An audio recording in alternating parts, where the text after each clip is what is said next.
আমার স্ত্রীর সাথে মিসবিহেভ করেছে, করার পরে তারা জানে যে আমি বাসায় নেই, তারপরেও তারা কাছে ভয় দেখানোর জন্য যে আমি যেখানেই থাকি আমি যেন তাদের কাছে আত্মসমর্পণ করি।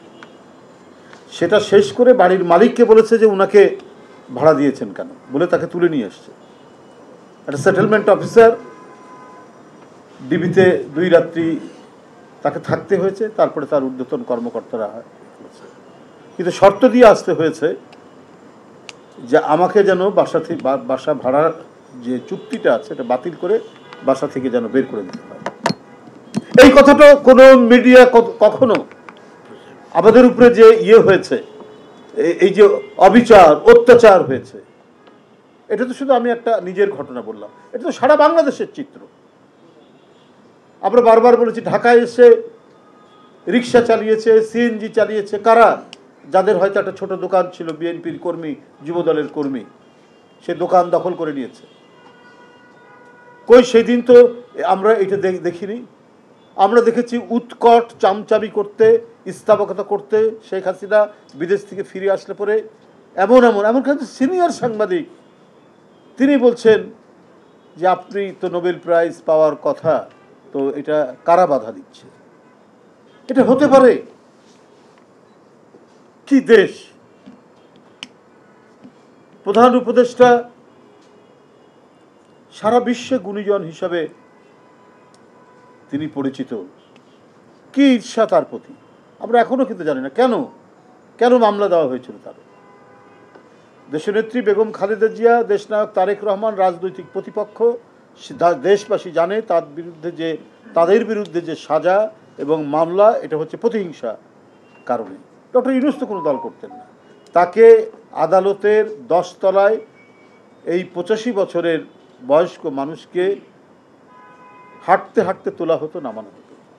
কই এগুলো বিষয় তো আমরা মিডিয়ায় কখনো প্রচার হয়নি, উল্লেখ করতে দেখিনি। আমরা তো এখানে যারা বসে আছে অধিকাংশ চিনি, সুশিক্ষিত এগ্রিকালচারিস্ট, কৃষিবিদ, তারা বিভিন্ন প্রতিষ্ঠানে চাকরি করেছেন, কেউ কোনো ইউনিভার্সিটির ডিন আছেন, কেউ কোনো প্রকল্প পরিচালক আছেন। হারুন ভাই নিজে একজন আগে বড় চাকরি করতেন, তারপরে উনি ব্যবসায়ী। এমন তো নিজের খাওয়া পড়ার তো তাদের প্রত্যেকেরই ব্যবস্থা আছে, কারণ অশিক্ষিত লোক না। 26 জন সচিব কৃষিবিদ, 26 জন সচিব কৃষিবিদ। কিন্তু এই জিনিসগুলো আপনার হয়েছে। তো আজকে আপনারা যারা সংবাদপত্রের সাংবাদিক, আপনাদের এখানে কিছু করার নেই, কারণ মালিকের মিডিয়াতে কাজ করতে হয়, না হলে না খেয়ে থাকতে হবে। এর মধ্যেও আপনারা চেষ্টা করেছেন। রাত 3টায় বলেছি পার্টি অফিস ঘিরে ফেলেছে গোয়েন্দা পুলিশ, আপনারা আপনাদের গাড়ি নিয়ে এসছেন। আপনারা অনেক সময় এখানে অবস্থান করার কারণে আমাদের উপরে হয়তো আরও বেশি বিপদ ঘনিয়ে আসতো, কিন্তু সেই বিপদটা আসেনি যে নিচে মিডিয়া আছে, কিছু করা যাবে না। এই পার্টি অফিস ভেঙে আমাকে 3 বার নিয়ে গেছে, শুধু মিডিয়া থাকার কারণে হয়তো আরও খারাপ কিছু হতে পারে সাংবাদিকরা। তো যাই হোক, আমি বক্তব্য আর বেশি দীর্ঘায়িত করব না, শুধু আমি একটু বলবো যে আমাদেরকে যে পরিবর্তন হয়েছে, এক ভয়ঙ্কর দানবীয় শক্তির পতন হয়েছে। পৃথিবী কাঁপানো শিশু কিশোরদের আন্দোলন, সেই আন্দোলনে পতন হয়েছে, এবং এই আন্দোলন ধারাবাহিকভাবে চালিয়ে এসেছে বিএনপি এবং বিএনপির নেতৃত্বাধীন 20 দলীয় জোট এবং সমমনা দলগুলো। একটি গণতান্ত্রিক আন্দোলনের পটভূমির উপর দাঁড়িয়ে 5ই আগস্ট শেখ হাসিনার পতন নিশ্চিত করা গেছে। এরা সবাই গণতন্ত্রের কর্মী, এখানে যারা উপস্থিত রয়েছে, তাদের চাকরি, তাদের ব্যবসা, সমস্ত কিছুকে জলাঞ্জলি দিয়ে তারা জনতার কাতারে এসে দাঁড়িয়েছিল। বন্ধুরা আমার, আমরা এই জন্যই বলতে চাই যে এই ঐক্যবদ্ধ আন্দোলনের মাঝে ঐক্যের যারা ফাটল সৃষ্টি করবেন, তারা পতিত স্বৈরাচারেরই দোসর হিসাবে পরিগণিত হবে।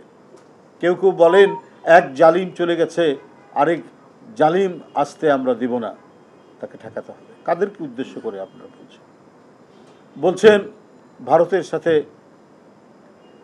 আমাদের সম্পর্ক, মানে সুসম্পর্ক করতে হবে। তো এতদিন আপনারা এটা চিন্তা করেননি কেন, সুসম্পর্ক করেননি কেন?